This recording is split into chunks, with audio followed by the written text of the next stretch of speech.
Une équipe impeccable sur le terrain, des supporters aux anges. En revanche, en marge de ces célébrations, après le match, 2 personnes ont été tuées.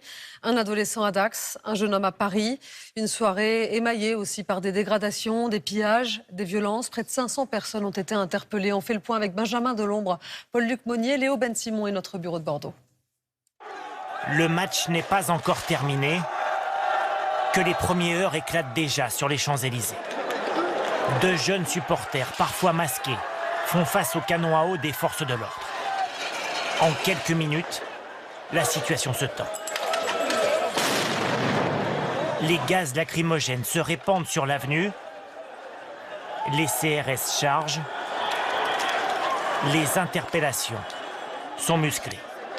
Il y en a eu près de 300 au total, sous les yeux de milliers de Parisiens, forcément un peu déçus. On se mêle pas avec ceux qui cassent, c'est tout. On est là pour la fête. Et la fête, elle est un peu gâchée, là, non? Là, un peu, ouais. C'est une manière de supporter une équipe qui n'est pas convenable. C'est relou, les gens qui font ça. Alors que du mobilier urbain prend feu, certains conducteurs semblent perdre raison. Ici, un vélo est violemment percuté. Le même genre de collision a coûté la vie au conducteur d'un scooter de 23 ans hier soir. Cette nuit, les débordements ont aussi gagné certaines portions du périphérique.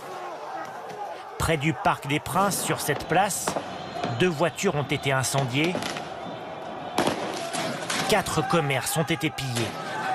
Cette enseigne de sport sur les Champs-Élysées ou tout près, ce supermarché, ce matin, ces touristes suisses ne comprennent pas.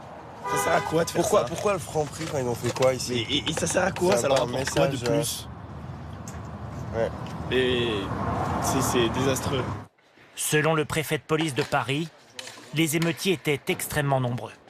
Des personnes qui étaient manifestement là pour s'en prendre aux forces de l'ordre, commettre des pillages, des dégradations. Cette population se chiffre à plusieurs milliers de personnes. Ailleurs en France, d'autres incidents ont eu lieu. À Nantes, ce bus a été pris pour cible. Et à Grenoble, près de cette station de tram, un automobiliste a perdu le contrôle de sa voiture, blessant 4 personnes d'une même famille.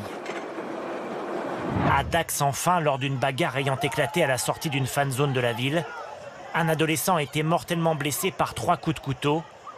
Les circonstances de la rixe sont encore à éclaircir.